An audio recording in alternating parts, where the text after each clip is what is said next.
Hello everyone, I am Radha Pandey. Once again we are going to learn the chapter of class 12th physics, that is ray optics. आज की class में हम लोग जो topic cover करने जा रहे हैं वो refraction at the plane surface होगा। क्या है टॉपिक, पहले इस पर बात कर लेते हैं।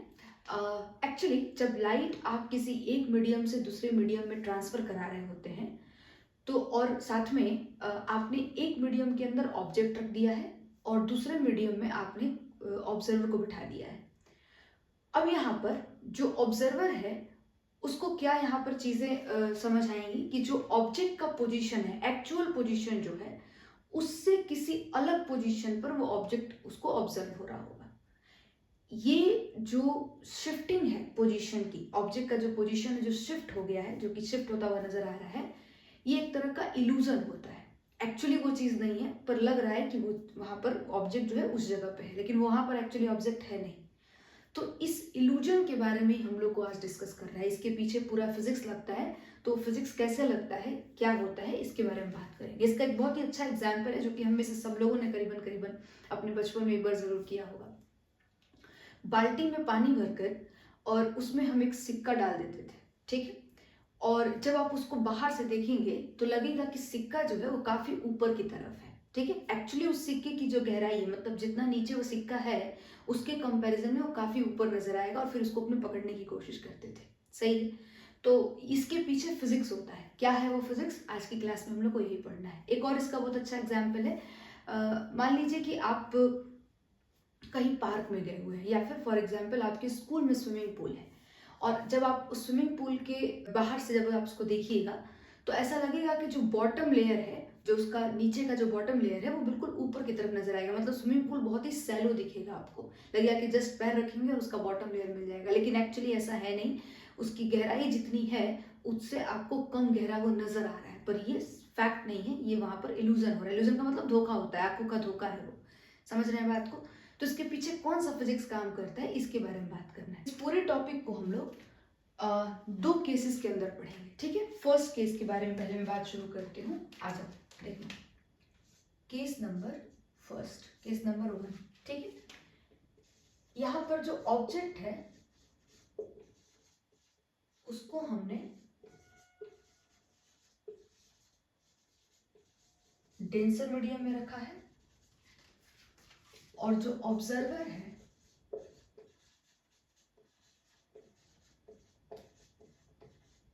उसको हमने रेयर मीडियम में रखा है।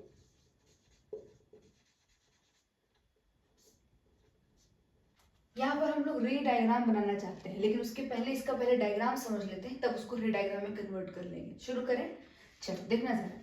ये इंटरफेस है, ठीक है, और ये बेसिकली दो मीडियम को सेपरेट कर रहा है। ऊपर एयर है और नीचे मैंने बना लिया है वाटर मीडियम, ठीक है। यहाँ पे कुछ चीजें हम लोग मान लेते हैं, जैसे वाटर का हम लोग मान लेते हैं रिफ्रैक्टिव इंडेक्स म्यू, और एयर का रिफ्रैक्टिव इंडेक्स 1 ले लेते हैं, ठीक है। 1 होता ही है, वाटर का हमने म्यू माना है। समझ में आ रहा है। चलो अब देखना, यहाँ पर ये रहा आपका ऑब्जेक्ट, और आपको मैंने पीछे बताया है कि अगर किसी ऑब्जेक्ट को देखना हो तो लाइट ऑब्जेक्ट की तरफ से आनी चाहिए। पीछे रिफ्लेक्शन में आपको ये बात समझाया था। तो यहाँ पर ये ऑब्जेक्ट है तो लाइट इस तरफ से जानी चाहिए, सही है। तो हम मान लेते हैं कि ये तरफ से लाइट आ रहा है, सही है। और मुझे एक बात बताओ, मैंने आपको पीछे बताया था कि समझो इस बात को, इस ऑब्जेक्ट से बहुत सारे रेज, मल्टीपल रेज निकलती होंगी, ठीक है, लेकिन हम यहाँ पर सिर्फ 2 ही रेज निकालेंगे। क्यों? क्योंकि आपको पता है, मैंने पीछे बताया था कि किसी भी इमेज के फॉर्मेशन के लिए कम से कम 2 रेज वहां पर अवेलेबल होनी चाहिए, ठीक है। मुझे भी यहाँ पर इमेज के बारे में बात करना है, अभी बात करेंगे उस पर, तो इसलिए मैं सिर्फ 2 रेज निकालूंगी, ठीक है। तो मेरा दूसरा रे ये वाला हो गया, ठीक है, ये दूसरा रे हो गया मेरा। अब ध्यान से समझना, यहाँ पर जो आपका पहला रे है वो आकर के इंटरफेस पर 90 डिग्री एंगल फॉर्म कर रहा है, मतलब एंगल ऑफ इंसिडेंस यहाँ पर 0 डिग्री है, जिसकी वजह से ये रे अनडेविएटेड, मतलब बिना डेविएट किए ही जो आपका अगला मीडियम है उसके अंदर क्या कर जाएगा, ये पास कर जाएगा, ऐसा, ठीक है। कुछ इस तरह से पास कर गया। जबकि जो दूसरा वाला रे है ये आपके इंटरफेस पर जब यहाँ पर गिरेगा तो सबसे पहले हम लोग को यहाँ पर नॉर्मल ड्रॉ करना पड़ेगा, कर लिया हमने नॉर्मल ड्रॉ, और इसकी वजह से ही ये आपका हो गया एंगल ऑफ इंसिडेंस। नॉर्मल का नाम भी लिख सकते हो NN डैश, कोई दिक्कत नहीं है। चलो अब समझना जरा ध्यान से कि यहाँ पर जो आपका ये लाइट है इसको कायदे से कुछ ऐसे चले जाना चाहिए था, देखना लाइट को कुछ ऐसे निकल जाना चाहिए था, लेकिन चूंकि लाइट रेयर मीडियम में गया है तो लाइट कुछ ऐसे निकलेगा। बात समझ में आ रहा है? नॉर्मल से दूर होके निकलेगा, ठीक है। और जब दूर होके निकलेगा तो कुछ इस तरह का नजर आएगा और ये इसका हो जाएगा एंगल ऑफ रिफ्लेक्शन। सही है क्या? ये हो जाएगा यहाँ पर एंगल ऑफ रिफ्लेक्शन। कोई प्रॉब्लम नहीं है? चल ठीक है, ध्यान से समझ लेना। मैंने इस ऑब्जेक्ट से 2 रेज निकाले, मैंने पहले भी बोला मल्टीपल रेज निकलती हैं, हम सिर्फ 2 रेज ले रहे हैं यहाँ पर। एक रे ये हुआ तो चूंकि इसका एंगल ऑफ इंसिडेंस 0 डिग्री था तो एंगल ऑफ रिफ्रैक्शन भी 0 डिग्री रहा, रे सीधा निकल गया। यहाँ पर एंगल ऑफ इंसिडेंस समथिंग कुछ बनेगा जिसकी वजह से एंगल ऑफ रिफ्रैक्शन भी आपको नजर आ रहा है। ये लाइट जो है इसको इस तरह से सीधा जाना चाहिए था, पर ऐसे ना जा करके ये चूंकि जो मीडियम गया है उस मीडियम में रेयर मीडियम है वो, तो रेयर मीडियम में लाइट जो है अवे फ्रॉम द नॉर्मल जाती है, तो अवे फ्रॉम द नॉर्मल चली गई, कोई प्रॉब्लम नहीं है। अब समझना जरा, यहाँ पर हम लोग को इमेज का फॉर्मेशन करना है। पहले थोड़ा बेसिक बात कर लेते हैं। याद करो रिफ्लेक्शन का टॉपिक क्या बताया था मैंने तुमसे कहा था कि जहां पर भी रिफ्लेक्टेड रेज मीट करती है, रिफ्लेक्टेड रेज, कोई लाइट पड़ा, इंसिडेंट हुआ, वहां से लाइट रिफ्लेक्ट किया, वो रिफ्लेक्टेड रेज जहां भी मीट करती है वहां पर इमेज का फॉर्मेशन होता है। सही है क्या? अब देखो इस इंटरफेस के नीचे हिस्से में जो यहाँ पर रेज हैं ये इंसिडेंट रे हैं, ऑब्जेक्ट से निकल रही है, इंटरफेस पर गिर रही है, तो इंसिडेंट रे हैं, एंगल ऑफ इंसिडेंस फॉर्म भी कर रही है। और जब ये दूसरे मीडियम में ट्रेवल कर जा रही हैं तो ये रिफ्रैक्टेड रे है। समझ में आ रहा है? वहां पे रिफ्लेक्टेड रे होता था, यहाँ पे रिफ्रैक्टेड रे है, ठीक है। जैसे वहां पे रिफ्लेक्टेड रे जहां पर मीट करती थी वहां इमेज बनता है, वैसे ही यहाँ पर जहां भी रिफ्रैक्टेड रे मीट करेंगी वहां इमेज बनेगा। अब तुम कहोगे कि मैम इस दो को देख के तो लग ही नहीं रहा है कि कभी भी ये दोनों मीट कर सकती है। बिल्कुल सही बात है भाई। तो इसका सोल्यूशन क्या है? इसका भी हमने सोचा था सोल्यूशन। मैंने तुमसे कहा था कि जब भी रिफ्लेक्टेड रे ऐसा लगे कि ये मीट नहीं करेंगी, ऐसे किसी डायरेक्शन में ओरिएंटेड है जहां से कोई उम्मीद नहीं है कि मीट कर सकती है, तो उस केस में उस रिफ्लेक्टेड रे को पीछे की तरफ क्या करना था? एक्सटेंड कराना था। और जब पीछे की तरफ एक्सटेंड कराओगे तो किसी न किसी पॉइंट पे और जा करके मिल जाएंगी और हम मान लेंगे कि वहीं पर इमेज बना होगा। सही है? अब ध्यान से सुनो, ये आपका एक रिफ्रैक्टेड रे है, ये दूसरा वाला रिफ्रैक्टेड रे, ये दोनों इंसिडेंट रे हैं, ये दोनों रिफ्रैक्टेड रे हैं।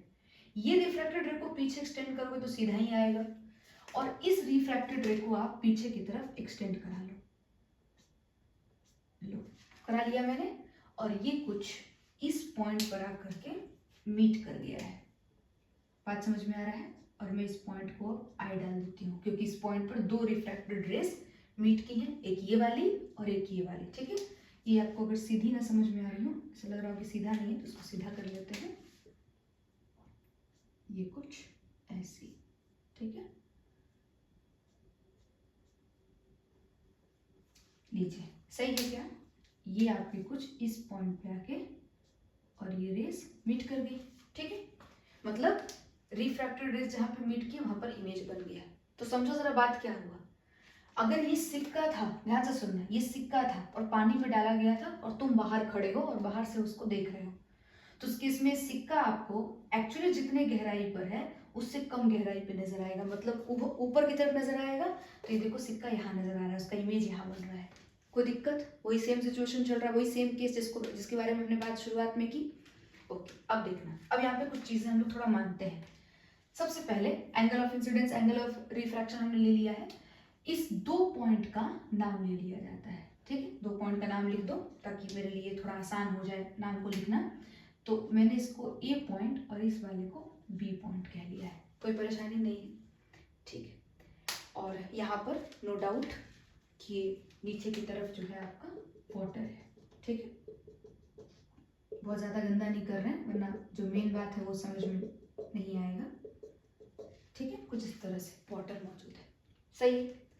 अब देखो जरा ध्यान से, यहाँ पर ये जो लाइन है और जो ये लाइन है, ये दोनों एक दूसरे से पैरेलल है, ये एन एन डैश और ये वाली लाइन, ठीक है। और ये दोनों पैरेलल हैं, और ध्यान से देखना ये ट्रांसवर्स की तरह एक्ट कर रहा है, समझे बात को, ये लाइन और ये लाइन दोनों पैरेलल हैं और ये ट्रांसवर्स की तरह एक्ट कर रहा है, तो ये एंगल इस एंगल के बराबर हो जाएगा, कोई दिक्कत। और इस तरह के रिलेशन को बता सकते हो क्या कहते हैं, बचपन में पढ़े होंगे हम लोग, ऑल्टरनेट एंगल, सही है। ये ऑल्टरनेट एंगल से क्या हो गया, एक दूसरे से इक्वल हो गया, कोई प्रॉब्लम, समझ आ रही है। चलो दूसरा देखना, तो ये एंगल आई हो गया, ये लाइन और ये लाइन फिर से पैरेलल है, ठीक है। और देखना इस बार ये ट्रांसवर्स की तरह एक्ट कर रहा है, पहले ये था अब ये वाला है, सही। अब देखना इस पैरेलल लाइन के साथ ये ट्रांसवर्स यहाँ पर एंगल आर बना रहा है, और यहाँ पर इस पैरेलल के साथ ये ट्रांसवर्स एक और एंगल बना रहा है, तो इस एंगल का वैल्यू भी आर होगा या नहीं, कोई दिक्कत। और ये कौन से एंगल से हुआ है, कौन से रिलेशन से हुआ है, एंगल से मतलब वही रिलेशन से, कोरिस्पॉन्डिंग एंगल से, कोरिस्पॉन्डिंग एंगल से, सही है क्या, कोरिस्पॉन्डिंग एंगल से ये दोनों आर के बराबर हो गए, कोई प्रॉब्लम नहीं है। चल ये सारी बातें तुम जानते हो, बस ऐसे एक बार बता दिया मैंने, कोई दिक्कत नहीं है, ठीक है। यहाँ पर क्या करना है हम लोग को, तो ध्यान से देखो ये एक्चुअल पोजीशन है ऑब्जेक्ट का, ठीक है। तो मैं इसको डी एक्चुअल कह लेती हूँ, दिखाई दे रहा है, डी क्यों, क्योंकि नीचे हम लोग इसको मेजर कर रहे हैं ना, तो इसको हाइट नहीं कहेंगे, डेप्थ कहेंगे, गहराई है ना, तो ये डी एक्चुअल है, ये समझ में आ रहा है, ये क्या है, डी एक्चुअल है, कोई प्रॉब्लम नहीं है। और ये डी एक्चुअल जो है इसका वैल्यू मान लो दिया हुआ है डी, कोई प्रॉब्लम नहीं है। वहीं ये जो चीज है देखना, ये जो ए आई है, ए आई देख रहे हो, ये जो ए आई है, ठीक है, ये बेसिकली डी एपरेंट है, ठीक है। ये क्या चीज है, डी एपरेंट है, इसको लिख लेते हैं इसमें हम लोग कि ये डी एपरेंट है, नजर आ रहा है। और ये वैल्यू आपको क्या करना है, ये वैल्यू आपको क्या करना है, कैलकुलेट करना है। मतलब ए आई जो है उसको डी एपरेंट कहेंगे, एपरेंट हाइट झूठा हाइट, ये आपको कैलकुलेट करना है। डी एक्चुअल दिया हुआ है, एग्जैक्टली कितने गहराई में ऑब्जेक्ट रखा है तो वो लिखा है डी है। और ये ओ आई जो है ये शिफ्ट कहा जाएगा, क्यों शिफ्ट कहा जाएगा, क्योंकि ऑब्जेक्ट यहाँ पर एक्चुअली था और इसका इमेज परसीव यहाँ पर हो रहा है, तो इतना जो डिस्टेंस है ये क्या कर गया है, ये शिफ्ट कर गया है, तो इस ओ आई को आप शिफ्ट कह लो, इस ओ आई को आप शिफ्ट कह लो, ठीक है। इसको आप क्या कह लोगे, शिफ्ट, जिसको हम एक्स से मार्क कर देते हैं, कोई दिक्कत नहीं है। तो मुझे यहाँ पर शिफ्ट भी निकालना है और मुझे यहाँ पर डी एपरेंट भी निकालना है, चले करने, आओ किया जाए, बताना जरा कैसे करेंगे। सबसे पहले हम लोग यहाँ पर क्या कर सकते हैं, पूरा रे डायग्राम समझ में आ गया। ऑब्जेक्ट से हमने दो रे निकाला, एक रे कुछ ऐसे इंटरफेस पर गिरा कि 90 डिग्री एंगल इसने इंटरफेस के साथ बनाया और एंगल ऑफ इंसिडेंस 0 डिग्री हो गया और ये अनडेविएटेड पास कर गया अगले मीडियम में। वहीं दूसरा रे हमने जो डाला ये आपको इंटरफेस पर कुछ एंगल आइस ने बनाया और ये डेविएट होते हुए अगले मीडियम में क्रॉस कर गया, सही है। अब हम लोग क्या देख रहे हैं यहाँ पर कि जो आपका ये ऑब्जेक्ट से दोनों रेज निकली हैं, ये दोनों रेज इंसिडेंट रे कही जा रही हैं और इंटरफेस को क्रॉस करने के बाद अगले मीडियम में जाने के बाद इसको हम लोग रिफ्रैक्टेड रेज कह रहे हैं, सही है। हमने इस दोनों रिफ्रैक्टेड रेज को बाहर की तरफ देखा कि भाई ये मिल नहीं रही है, तो हमने इसको पीछे की तरफ मिलाने की कोशिश की और पीछे कहीं इस पॉइंट पर ये दोनों मिल गई, तो हमको ये ऑब्जेक्ट जो है इसका इमेज कुछ यहाँ पे परसीव होने लगा, क्योंकि रिफ्रैक्टेड रेज या रिफ्लेक्टेड रेज जहाँ पर मिलती हैं वहाँ पर इमेज का फॉर्मेशन होता है, वहीं इंसिडेंट रेज जहाँ पे मिलती है वहाँ ऑब्जेक्ट होता है, समझ में आ रहा है, वहाँ माना जाता है कि ऑब्जेक्ट रखा हुआ है, कोई दिक्कत नहीं है। तो बेसिकली ये आपका इमेज का पोजीशन हो गया। मतलब वही केस है कि अगर आपने यहाँ पर सिक्का डाला तो सिक्का आपको यहाँ पर परसीव होगा, लेकिन एक्चुअली सिक्का यहाँ पर नहीं है, यहाँ पर है। कोई दिक्कत है? ये पूरा रे डायग्राम आई होप आपको क्लियर हो गया होगा। बाकी हमने angle I R angle R किया है, सिंपल सिंपल मैथ्स का चीज लगाया है। सबसे पहला काम जो हम लोग यहाँ पर करेंगे वो करेंगे कि स्नेल्स लॉ लगा के देखेंगे। तो शुरू करें स्नेल्स लॉ को। आइए चलिए आप बताना मेरे को, ठीक है? आप ही बताओगे। अकॉर्डिंग टू स्नेल्स लॉ,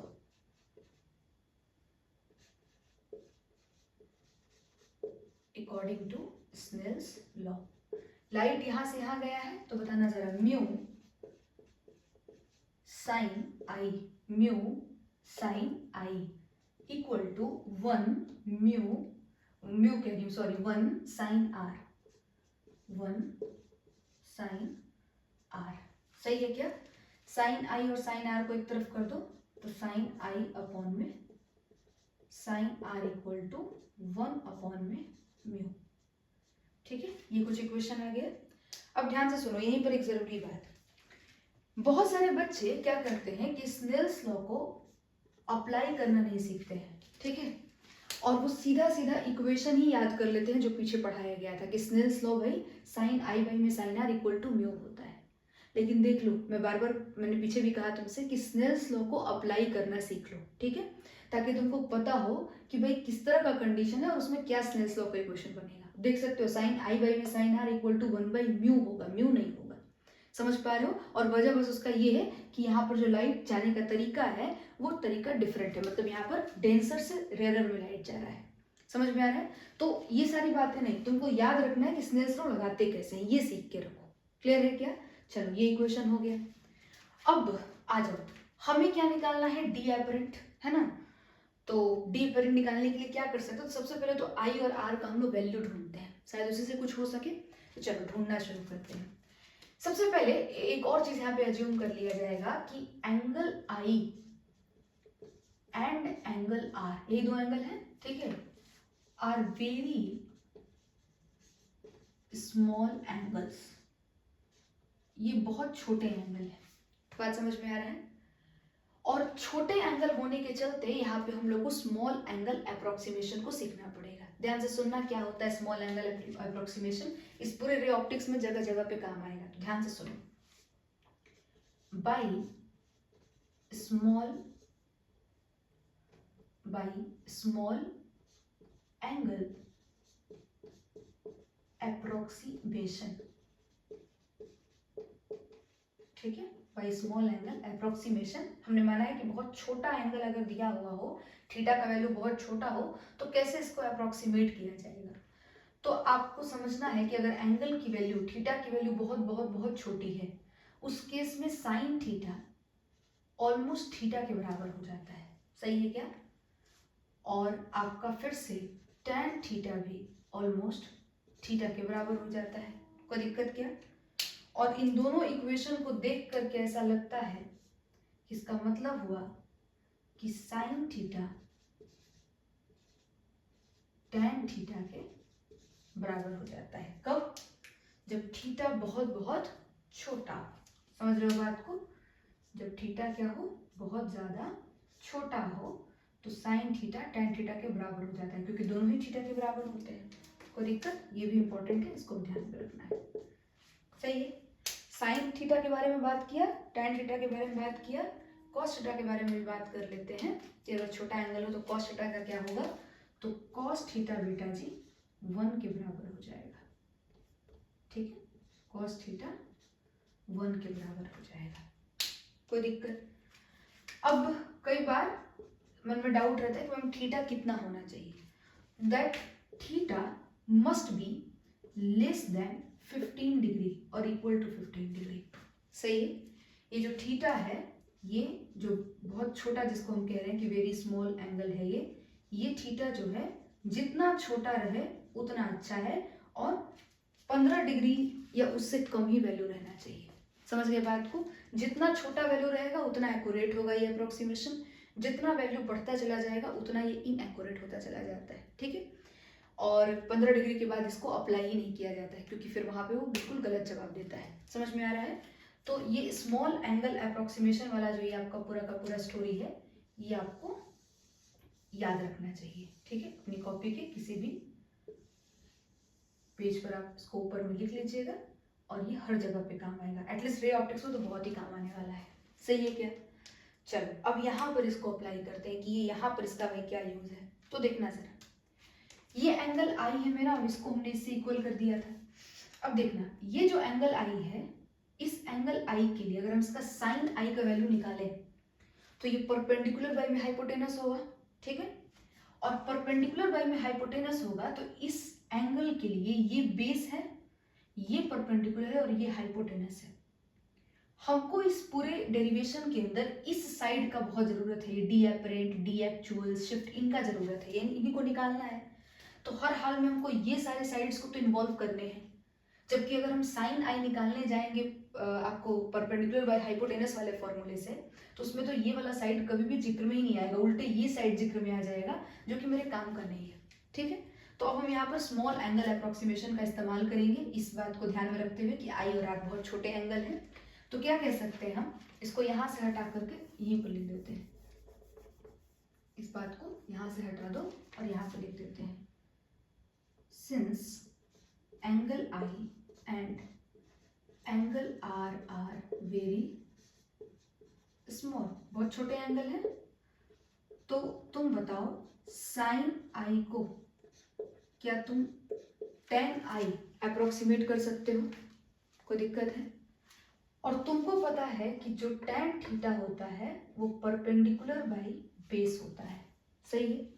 अब ध्यान से देखना, इस एंगल आई के लिए ये बेस है जो कि हम भी चाहते थे कि इन्वॉल्व हो, जो कि मेरे इन्वॉल्व होने लगा। और ये वाला हिस्सा इसके सामने है ना, तो ये वाला साइड क्या है, परपेंडिकुलर है। तो आओ इसको लिख लेते हैं और उसके अकॉर्डिंग परपेंडिकुलर का वैल्यू ए बी हो जाएगा और एंगल आई के लिए बेस का वैल्यू ए ओ हो जाएगा। कोई दिक्कत क्या, ये मेरे को यहाँ से वैल्यू मिल गया साइन आई का। होप सो क्लियर होगा यहाँ तक। उसी तरीके से तुम साइन आर का भी निकाल सकते हो और फटाफट बताओ साइन आर क्या होगा। तो sine R actually tan R के बराबर होगा and this is once again perpendicular by base, जिसमें देखना ये एंगल आर है, ये परपेंडिकुलर है, तो ये फिर से ए बी और बेस ये है तो देखो ए आई, तो ए बी अपॉन में ए आई, कोई प्रॉब्लम नहीं है, ठीक है। ये मेरा सेकेंड नंबर इक्वेशन है, सही है। हम चाहते थे कि डी एक्चुअल, डी एपरेंट सब इसमें इन्वॉल्व हो जाए और देखो इन्वॉल्व हो भी गई, ठीक है, कोई दिक्कत नहीं है। अब उठा करके इसको कैलकुलेट करना है, तो मैं ये वाला पार्ट हटाऊंगी, ठीक है। इस पार्ट को तुम नोट कर चुके होगे। चलो बताना जरा, समझाना। मेरे पास साइन आई और साइन आर का वैल्यू आ गया है और ये 1/μ के बराबर है, तो लिख लेते हैं। तो साइन आई और equation first, second and third को यूज करके हम ये बात लिख रहे हैं, सही है। साइन आई की जगह पे क्या लिखे बताना जरा, पहले लिख लेते हैं साइन आई भी, साइन आई अपॉन में sine are equal to sine i की जगह ए बी अपॉन में ए ओ और साइन आर की जगह ए बी अपॉन में ए आई। और ये एक्चुअली किसके बराबर है भाई, तो 1/μ के, कोई दिक्कत नहीं है। अब इसको तुम कर सकते हो first into fourth, second into third, जिससे तुमको दिख रहा होगा ये ए बी से कट जाएगा, सही है। और ए आई अपॉन में ए ओ बचेगा, तो ए आई अपॉन में ए ओ, अब इसकी जरूरत नहीं, इसको नहीं लिख रहे हैं, इसके बदले में यहाँ पर 1/μ लिख लेते हैं, कोई प्रॉब्लम नहीं है। अब ध्यान से देख करके बताओ, जो ए आई है वो डी एपरेंट है क्या, तो लिख ले यहाँ पर ए आई को डी एपरेंट, सही है। और जो ए ओ है वो डी एक्चुअल है, तो लिख लेते हैं डी एक्चुअल इक्वल टू 1/μ, सही है। इस डी एक्चुअल का वैल्यू डी दिया हुआ है और हमको डी एपरेंट चाहिए था, तो D apparent equal to D upon में म्यू आ चुका है, कोई प्रॉब्लम नहीं है। तो देख सकते हो कि इस केस में हमने एपरेंट हाइट कितना होगा ये पता कर लिया है, सही है क्या। और सबसे इंटरेस्टिंग बात कि तुम देख सकते हो जो पूरा टोटल जो डी एक्चुअल था उससे कम था डी एपरेंट। तो यहाँ पर भी देखो ये जो एक्चुअल तुम्हारा डेप्थ है उससे कम ही यहाँ पर एपरेंट आया है, क्योंकि इसमें म्यू डिवाइड हो रहा है। ठीक है, तो म्यू जो है वाटर का जो म्यू होता है वो 1 से बड़ा होता है। ठीक है, तो 1 से बड़ी क्वांटिटी से इसको डिवाइड करोगे तो ये क्वांटिटी छोटी हो जाएगी, डी जो है वो घट जाएगा। तो डी एपरेंट डी से कम होगा, इसमें कोई शक ही नहीं है। यहाँ फिगर में भी दिख रहा है और यहाँ पे भी दिख रहा है। तो डी एपरेंट का वैल्यू आ चुका है। सही है क्या? ओके, अब यहाँ पे एक आधा बातें और। ठीक है, इस एक आधा बात को समझते हैं। इसको मैं हटा रही हूँ। ठीक है, इसको हटाओ नहीं, इसको रहने दो तुम। यहाँ पर हटा देते हैं इसको। ठीक है, ये वाला जो टॉपिक है इसको थोड़ा रिमूव कर देते हैं। देखना, समझना। यहाँ पर डी एपरेंट अपॉन में D apparent equal to D upon में म्यू आया है। सबसे पहला काम करते हैं, शिफ्ट निकाल लेते हैं। सही है, तो बताना जरा, शिफ्ट जिसको हम लोग यहाँ पर एक्स कह रहे हैं, और देखो इसमें नाम अगर देखोगे तो एक्चुअली ऑब्जेक्ट यहाँ था, उसका इमेज यहाँ बना है, तो इतना ही शिफ्ट है। तो हम शिफ्ट का अगर नाम देखें फिगर से तो ये एक्स ओ आई के बराबर है। सही है, और तुम बताओ कितना होगा ये ओ आई? ये कितना होगा? ए ओ माइनस ए आई कर दोगे तो ओ आई आ जाएगा क्या? बहुत सिंपल है, तो कर लो। ए ओ माइनस ए आई, यहाँ पे जो डी एक्चुअल है वो ज़्यादा बड़ा है, इसलिए डी एक्चुअल में से डी एपरेंट घटेगा। सही है, अब वैल्यूज बता दो। ए ओ का वैल्यू डी है और ए आई का वैल्यू मतलब डी एपरेंट का वैल्यू अभी जस्ट आया डी अपॉन में म्यू। तो फाइनली आपका जो वैल्यू है एक्स का वो आ चुका है 1 माइनस 1 अपॉन में म्यू इंटू डी। सही है, और ये आपका फाइनली शिफ्ट का वैल्यू यहाँ पर आ गया है। सही है, क्लियर हो गया क्या बात? चलो, अब एक आखिरी चीज जो कि शायद तुम समझ भी गए हो, लेकिन फिर भी मैं यहाँ पर बता देती हूँ। देखना, जब तुमने स्नेल्स लॉ लगाया था तो ये 1 अपॉन म्यू आया था। इसका मतलब म्यू आर अपॉन में म्यू डी लिखा हुआ है। ध्यान से देखो, ये एक्चुअली क्या लिखा है? 1 मतलब क्या? रेयर मीडियम का रिफ्रैक्टिव इंडेक्स, और म्यू मतलब क्या? डेंसर मीडियम का रिफ्रैक्टिव इंडेक्स। सही है, तुम फिर इसी को यूज करते करते हर जगह आए हो। मतलब जैसे जब यहाँ लिखे हो तो यहाँ भी mu R upon mu D लिखे हो, यहाँ भी mu R upon mu D लिखे हो, यहाँ भी mu R upon mu D लिखे हो। सही है, मतलब ये जो म्यू है ये एक्चुअली देखो, इसको मैं यहाँ पर इंटरप्रेट कर रही हूँ, इसी चीज को यहाँ पे इंटरप्रेट कर रही हूँ। तो एक्चुअली लिखा हुआ है कि D apparent equal to, D को छोड़ दो अपनी जगह पे, और इस म्यू के जगह पे तुम क्या लिखोगे?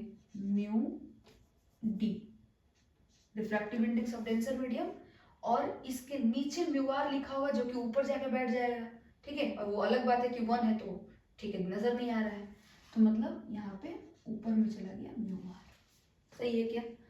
तो तुम ध्यान से देख सकते हो कि डी एपरेंट का जो फॉर्मूला है वो आया हुआ है डी एक्चुअल अपॉन में D actual into mu R upon में म्यू डी, या फिर D into mu R upon में म्यू डी। सही है, ये मैं क्यों बता रही हूँ? मैं इसलिए बता रही हूँ कि ये तो यहाँ पर तो चलो एयर दिया हुआ था एक, ठीक है, इसलिए उसका रिफ्रैक्टिव इंडेक्स 1 होता है, और दूसरा वाला रिफ्रैक्टिव इंडेक्स वाटर था उसका म्यू था वैल्यू। ठीक है, लेकिन अगर कल को कोई क्वेश्चन दे दे जिसमें यहाँ तो वाटर ही रह जाए पर यहाँ पर एयर की जगह कोई और मीडियम इंट्रोड्यूस कर दे जिसका रिफ्रैक्टिव इंडेक्स वाटर से कम रहेगा, ठीक है, और 1 भी नहीं होगा, 1 से ज्यादा होगा। समझ गए बात को? वाटर से क्या होगा? कम होगा, और एयर से ज्यादा होगा। तो इस वाटर के रेस्पेक्ट में तो ये डेंसर सॉरी रेयर की तरह ही बिहेव करेगा, है ना, और यही सारी फेनोमेनन वहां पे भी होंगी। तो उस केस में डी एपरेंट तुम सिर्फ और सिर्फ डी अपॉन में म्यू नहीं करके निकाल सकोगे, गलत हो जाएगा आंसर, क्योंकि ये डी अपॉन में म्यू नहीं लिखा है, एक्चुअली लिखा हुआ है डी अपॉन में म्यू डी, और ये अपॉन में म्यू आर, इस म्यू डी के डिवाइड में भी म्यू आर है, जो कि म्यू आर ऊपर चला जाएगा, तो D into mu R upon में म्यू डी, वही मैंने यहाँ पर लिख दिया है। आई होप कि मैं तुमको समझा पाई हूँ कि मैं क्या कहना चाहती हूँ, है ना। अगर मीडियम एयर और वाटर की जगह एयर को उठा के चेंज करके कोई दूसरा मीडियम इंट्रोड्यूस करा देगा जो कि रेयर ही होगा वाटर के रिस्पेक्ट में, तो तब ये कहानी ये नहीं रह जाएगी। समझ में आ रहा है? सिर्फ वाटर के रिफ्रैक्टिव इंडेक्स से काम नहीं चलेगा, आपको यहाँ पर रेशियो लिखना पड़ेगा रेयर और डेंसर का। क्लियर है क्या? तो ये आपका फर्स्ट केस हो गया जो कि मैंने आपको समझा दिया है। मूव कर जाते हैं नेक्स्ट केस के ऊपर।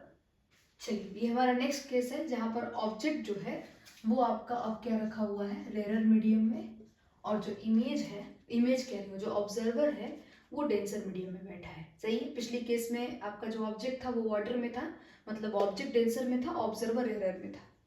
इस बार उल्टा हो गया है। सही है। चलिए डायग्राम बनाने आ जाए। देखो फिर से, ये आपका इंटरफेस हो गया, ठीक है, और ऊपर में एयर ही हम ले लेते हैं और नीचे वाटर, ठीक है, पुराना वाला ही चीज। एयर का रिफ्रैक्टिव इंडेक्स जो है वो 1 होता है और वाटर का रिफ्रैक्टिव इंडेक्स म्यू होता है। सही। इस बार जो ऑब्जेक्ट है वो आपका रेरर मीडियम में बैठा है, मतलब एयर में बैठा है। तो हम एक केस बना लेते हैं, सोच कर देखो कि एक बंदा नीचे यहाँ पर स्विमिंग पूल है, इसमें स्विम कर रहा है, ठीक है, तालाब है उसमें स्विम कर रहा है। सही है। और ऊपर चिड़िया उड़ रही है, समझ रहे हो बात को। और बंदा अपना सर उठा करके उस चिड़िया को जब देखा, यहाँ पर देखो ये चिड़िया उड़ रही है, यहाँ पर क्या कर रही है, यहाँ पर एक ऑब्जेक्ट है, इस ऑब्जेक्ट को हम यहाँ पर मान लेते हैं कि चिड़िया होगी फॉर एग्जाम्पल, ठीक है। तो चिड़िया उड़ रही है और यहाँ पे एक बंदा है जो इस हिस्से में क्या कर रहा है, स्विमिंग कर रहा है। तो जब इसने देखा अपना सर ऊपर करके, तो ये जो ऑब्जेक्ट है, मतलब जो ये बर्ड है, ये बर्ड इसके एक्चुअल हाइट से काफी ऊपर नजर आई, है ना। मतलब फिर से क्या हो रहा है, इल्यूजन हो रहा है, धोखा हो रहा है। तो ये कैसे हो रहा है इसके बारे में बात करना है, तो ध्यान से सुनना। ये ऑब्जेक्ट है और इस ऑब्जेक्ट से हमने एक लाइट नीचे की तरफ गिरा दिया, ठीक है, और एक और लाइट हमने गिरा दिया। निकल कैसे रही होंगी, मल्टीपल रेज निकल रही होंगी, पर हमने सिर्फ यहाँ पर 2 रेज ही अज्यूम करा है, तो 2 रेज निकल गई। जो पहली रे है, इंसिडेंट रे है, वो इस इंटरफेस पे 90 डिग्री पे गिरी, जिसकी वजह से वो अनडेविएटेड अंदर की तरफ पास कर गई, कोई दिक्कत। वहीं जो दूसरी रे है वो कुछ एंगल बना करके यहाँ पर गिरी और अब उस रे को क्या करना होगा, डेविएट करना होगा। कायदे से रे को कैसे चले जाना चाहिए था, ऐसे चले जाना चाहिए था। सही है। लेकिन चूंकि वो डेंसर मीडियम में आ गई है, तो अब वो कैसे जाएगी भाई, तो वो कुछ ऐसे चली जाएगी, टुवर्ड्स द नॉर्मल होके चली जाएगी। बात समझ में आ रहा है। और देख सकते हो, ये अगर इंसिडेंट रे है तो ये एंगल ऑफ इंसिडेंस बन जाएगा, और ये रिफ्रैक्टेड रे है तो ये एंगल ऑफ रिफ्रैक्शन बन जाएगा। कोई प्रॉब्लम नहीं है।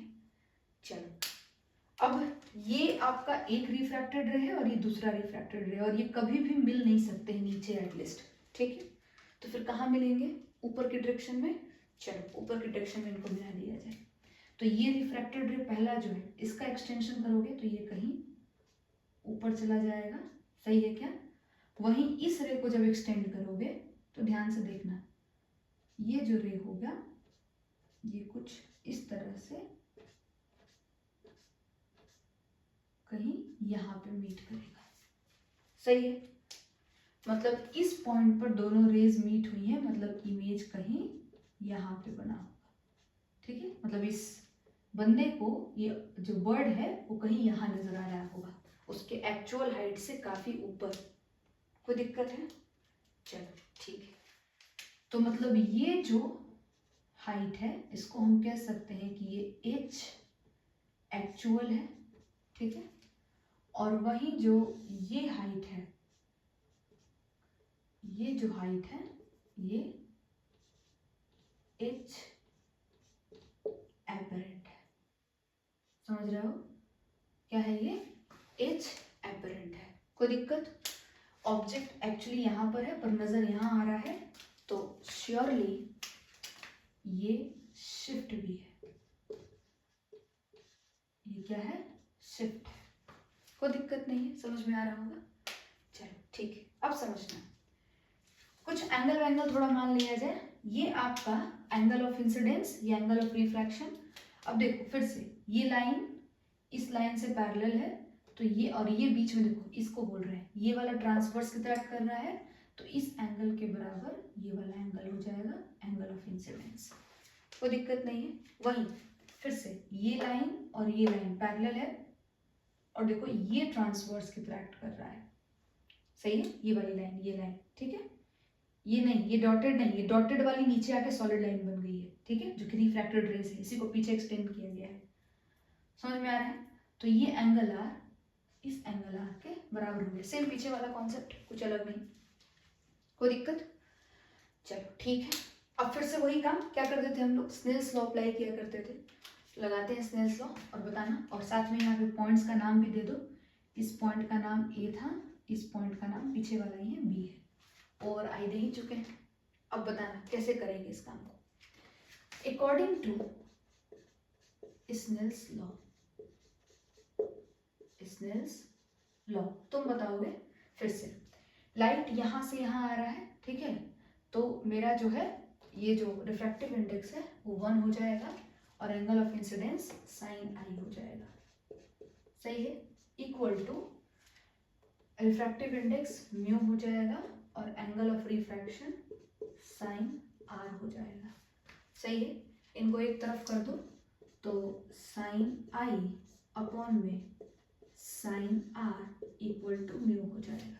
अब देख सकते हो जो पीछे तुमने डेरिवेशन किया था, मतलब स्नेल्स लॉ का जो इक्वेशन लिखा था, डेरिवेशन नहीं, स्नेल्स लॉ का इक्वेशन लिखा था, देखो सेम ही इक्वेशन यहाँ पर आ गया है ना। तो डिपेंड करता है कि लाइट कहाँ से कहाँ गया है, इसलिए स्नेल्स लॉ लगाने आना चाहिए, डायरेक्टली याद नहीं करना है। समझ गए बात को। चलो अब देखो साइन आई बाई में sine are equal to mu हो गया है ना। अब पीछे वाले की तरह ही फिर से क्या करेंगे, एंगल बहुत छोटा है तो फॉर स्मॉल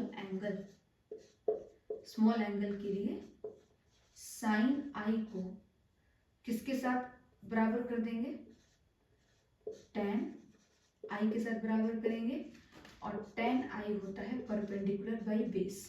फिर से ये एंगल है, एंगल आई, इसके लिए परपेंडिकुलर ये सामने वाला होगा और बेस ये AO होगा जो कि एच एक्चुअल है, सही है।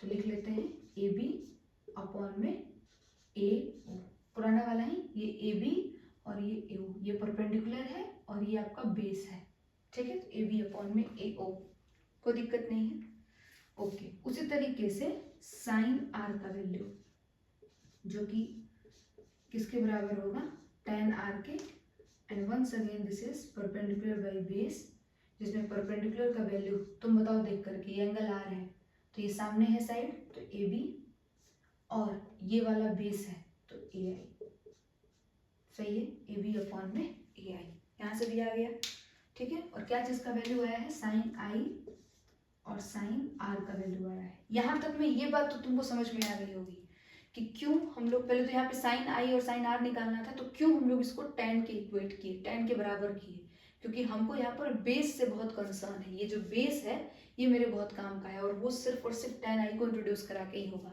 साइन आई से बेस वाला टर्म नहीं यूज हो पाता है, मतलब वो कहीं पर नहीं आता है, समझ पा रहे हो। और कॉस की तो बात ही नहीं करनी है, हमको तो साइन चाहिए, समझ में आ रहा है। तो अब मेरे पास ये तीनों चीजें आ चुकी हैं और हम तीनों इक्वेशंस को आपस में क्या कर सकते हैं, इनको एसोसिएट कर सकते हैं, जोड़ सकते हैं। तो equation first, second and third तुम बताओगे क्या करना चाहिए। साइन आई बाई में sine are equal to AB upon में AO और इधर AB अपॉन में AI, सही है। और ये किसके बराबर हो जाएगा डेटा, म्यू के बराबर हो जाएगा, ठीक है।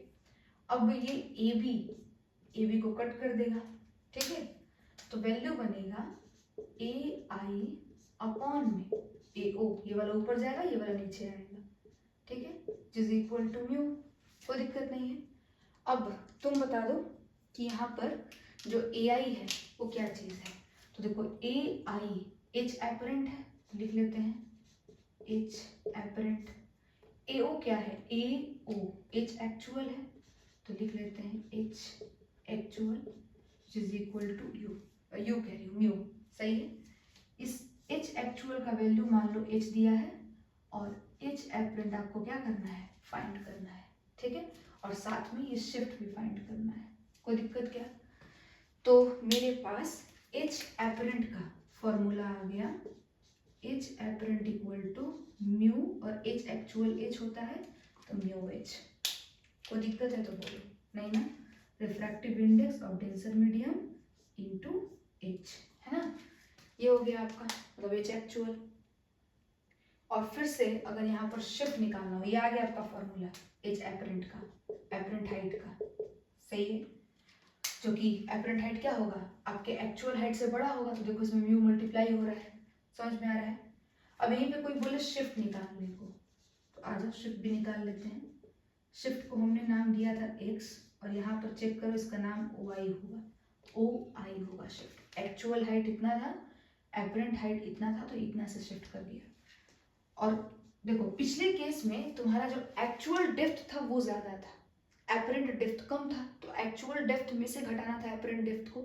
इस बार तुम्हारा एपरेंट हाइट ज्यादा है और एक्चुअल हाइट कम है, तो यहाँ पर जो वैल्यू होगा वो क्या होगा, AI माइनस AO। कोई दिक्कत क्या? और AI का अगर हम यहाँ पर वैल्यू लिखते हैं तो वैल्यू कितना हो जाएगा AI का, बताना जरा। AI का वैल्यू हो जाएगा H एपरेंट, ठीक है, तो और H एपरेंट का वैल्यू हमने निकाला है म्यू H माइनस AO का वैल्यू, ये H एक्चुअल है जिसका वैल्यू हमने ऑलरेडी लिखा है H, सही है।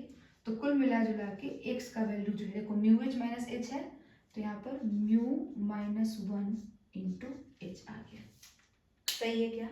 देख सकते हो तुम्हारा शिफ्ट का वैल्यू जो है यहाँ पर डिराइव कर लिया गया है। कोई दिक्कत क्या? नहीं ना? और पीछे वाला सेम बात, यहाँ पर अगर म्यू लिखा है मतलब mu D upon mu R लिखा है ना, तो तुम ही बता दो फिर उस केस में ये H एक्चुअल कैसा दिखता। अगर ये एयर की जगह कोई और रेयर मीडियम होता तो H एक्चुअल के लिए में H एपरेंट कैसा दिखता, तो ये H एपरेंट कैसा होता भाई, म्यू के जगह पे लिखेंगे हम म्यू डी अपॉन में म्यू आर इंटू H।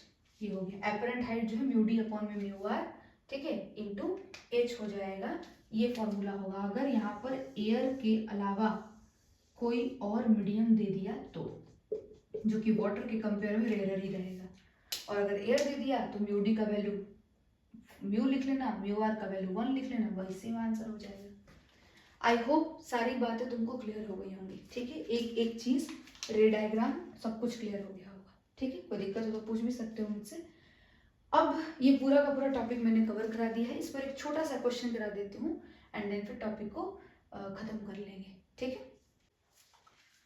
चलो आ जाओ, ये आपके पास क्वेश्चन है, इस क्वेश्चन को हम लोग को करना है। सवाल देखो क्या है, ये एक इंटरफेस बना है जिसके ऊपर एयर मीडियम है, नीचे वाटर है, दोनों का रिफ्रैक्टिव इंडेक्स दिया हुआ है, ठीक है।